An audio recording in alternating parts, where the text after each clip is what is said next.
Bad assumptions for a street fight. I get set tons of videos of other instructors showing some sort of a technique or some sort of an application to street fighting. And I'm always asked my opinion of it. And again, I'm very consistent about the difference between a fight and violence. And they're very different things. And you have to train very differently for both of them. So I'm going to go into that. I'm going to show you a popular video that was going around, and I will show you my thoughts on it. And I'm going to take one of probably the most infamous people right now on the internet, because you know me, I believe a lot of the best information comes from the worst parts of society. And I'm going to let them tell you a story and why you might want to consider other alternatives to looking at how to protect yourself in a violent situation on the street. But hey, before we do that, if you are ready to get you and your family off to the year with a plan to minimize the chance of violence entering into your life, go to timlarkin.com, give us your email. We will start sending you information correctly right away that will handle this. It will be uncensored because, as you know, we have to be careful what we put up here. But you need the real information and you need it directly, and that's where you can get it at timlarkin.com. I have to put a caveat on everything. I'm about to show a BJJ instructor talking about street fighting.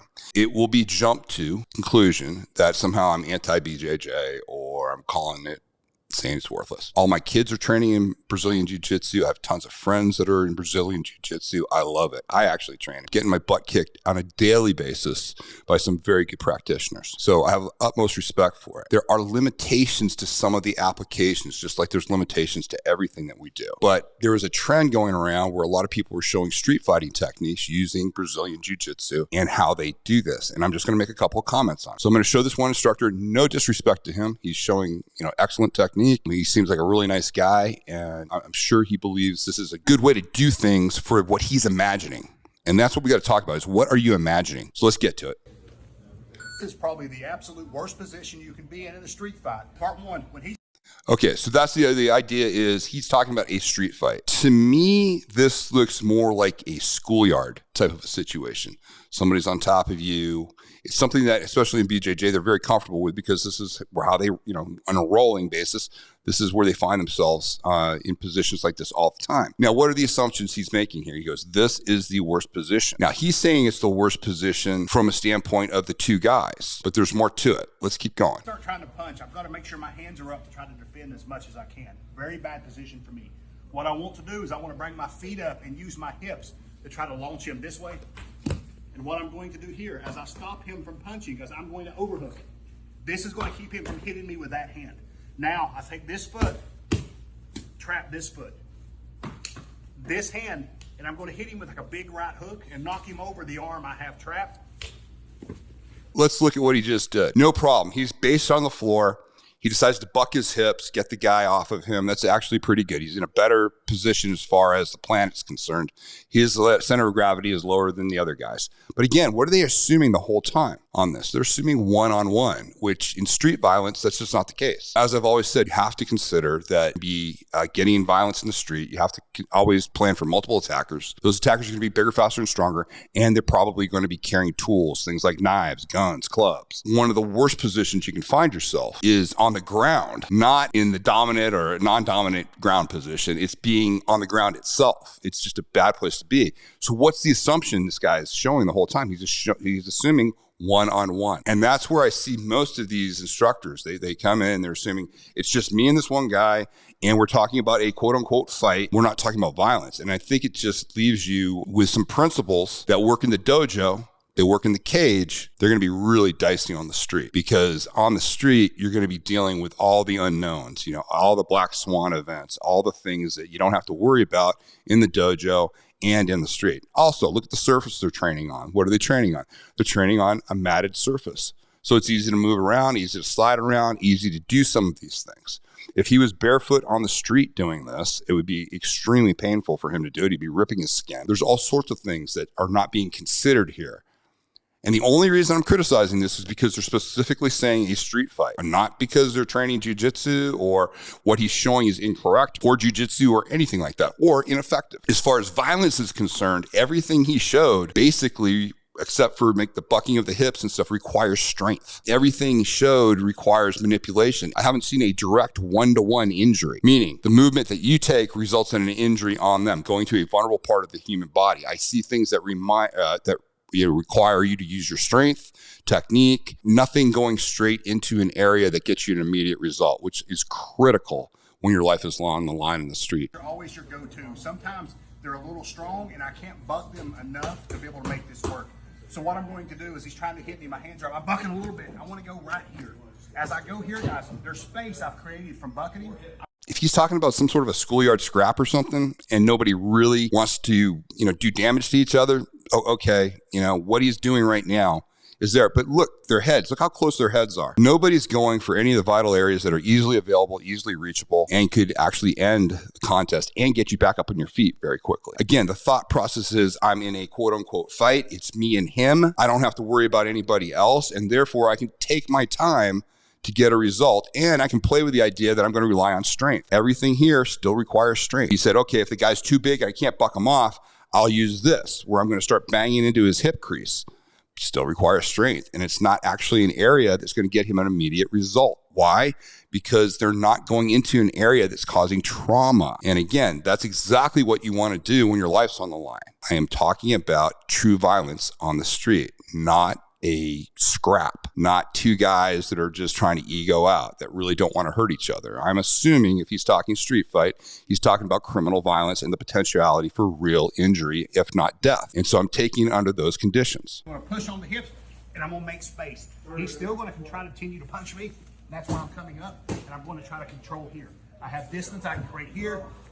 I have submissions that I can attack here. And so that's his two options for being on the street in this particular position. Never address the fact that there might be multiple attackers. Never address the fact that you're tying up all of your limbs on one person, and absolutely no situational awareness in a quote unquote street fight. And that's the problem. I'm going to play a clip from currently the most infamous man on the internet, Andrew Tate. He was interviewed a while back, but the blunt terminology that he's using and saying, this has been more eloquently stated by guys like Jeff Thompson that I've had on here. Anybody that's dealt with real violence on the street absolutely talks about these tenets that Tate's about to talk about. He's going to be a lot harder on BJJ. I'm not. I think you guys understand where I'm coming from here. This is not a criticism of a combat sport. This is just the application on the street on violence and saving your life. There's way more to consider once you step outside the dojo and once you step outside the ring. It's just unfortunate. It's just the real world enters in, and the real world can be inconvenient and unnecessary. There's a lot of stuff that you wish was going to happen, can't happen, because somebody could just come right up and kick you in the back of the head. So here's Tate. Let's see what he has to say. Everyone loves BJJ and never shuts up about BJJ. BJJ. Let me tell you something. BJJ is absolutely useless outside of the cage or your dojo. It's useless on the street. What is BJJ for people that Brazilian Jiu-Jitsu. It's useless. You can't do a double leg takedown on concrete. You're gonna yourself. Even if you do take him down to the ground, many submissions don't work if he can bite or if he can scratch your eyes or if he can pull a knife. Thirdly, you don't know if he has friends. You're gonna take him to the ground, put him in an arm bar, and his friend's gonna kick you in the head or curb stomp you, and you're gonna die, right? The number one rule of street fighting is stay on your feet. Number one rule. You might need to run. You probably should run. Especially you hit a dude and he goes, run. You don't know, he might get up and draw. Well, what are you standing around for, right? So rolling around on the floor with some dude is amateur hour. And all these Brazilian Jiu-Jitsu guys, every time I say this, like, no, BJJ, they're a bunch of dorks. It's useless. You could take the best BJJ guy in the world, put him against two normal men to have a street fight, and he'd struggle. He can't use what he knows because the other guy's just gonna start hitting him. Harsh way for him to say it, and he's trying to be controversial, and he likes to call people out. But again, his message is actually spot on. What's he saying? He's saying that, listen, if you go on the street and you do some of the things that BJJ instructs you to do, which are designed for what? They're designed for the ring and they're designed for the dojo.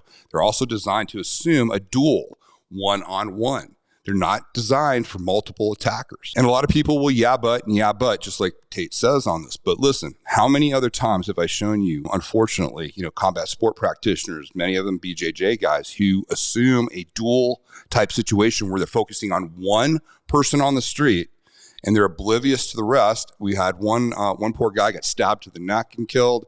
We had another guy get shot because he didn't understand the stakes that he was at. He used Brazilian Jiu-Jitsu, and then he let the guy up, and then the guy stands up and shoots. Again, people are not assuming true violence When you step outside of the combat sport arena and you step outside of your training area, you are entering back into the real world where people respond with violence. The last statement that he talked about, two normal guys going up against combat practitioners.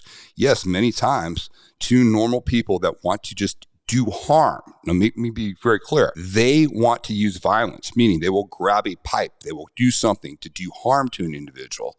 They do very well with very unskilled uses of the tool of violence against very skilled practitioners in the combat sport world. Does not mean that the combat sport practitioner is weak or that he's somehow wrong or that they have to train with me to learn how to fight or any of that bullshit that everybody gets caught up in. That's not my criticism. My criticism is to think that something that applies in the world of combat sports where there are rules, there are methods, and there are assumptions that are extremely dangerous to take out on the street. Now, again, I'm the first one, as I've said many times, some of my best clients and students have been combat sport practitioners who understand this. I had Robert Drysdale on, a very famous Brazilian jiu-jitsu practitioner. I've had other guys on, and they all say the same thing. They go, hey, sometimes going to the ground is the worst thing that can happen in a self-defense situation. Does that mean they think jiu-jitsu is ineffective or anything? No, I'm not saying that. It's just, again, I keep getting these tapes, and again, I think it's just the context that everybody puts things in. You know, the context is always very favorable to whatever the combat sport or martial art is being shown, rather than you should always default to the realities of violence, as inconvenient as they are. And those inconvenient realities are often disappointing to everybody. But if you go around and you look at a situation and your assumptions are, I will be facing multiple attackers out here, most likely. Those attackers, I'm going to assume, are going to be bigger, faster, and stronger. I mean, that's just the basis. And the last thing that we look at is they're probably going to be carrying tools of some sort, weapons. And if you go with that assumption, you're going to have a very direct approach to the use of violence. And you're going to make sure that for each move that you make, that you get a result, a 1-to-1 ratio. Meaning, if I put my efforts to strike this part of the body, physiologically, I know what will happen to that person. I understand the result. You'll notice when the BJJ trainer was in the second position, where he was moving around, he said, okay, I'm just going to try to figure and control him here. Gave no specific information, just showed kind of a motioning of maybe a hand palm, maybe somewhere on the side of the head or something. No specific target, no specific result, just I'm going to kind of control him. That's when you need the most specific information.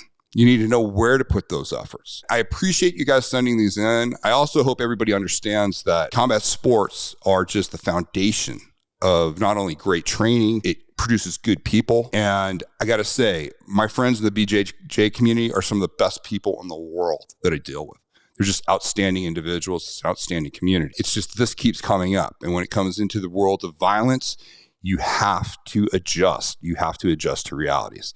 And oftentimes, the worst thing you can do is go to the ground. So listen, folks, until next time, remember, you want to get your plan together for you and your family, go to timlarkin.com, give us your email, and start putting again a plan that minimizes the chances of violence entering into your life. Until next time, all the best.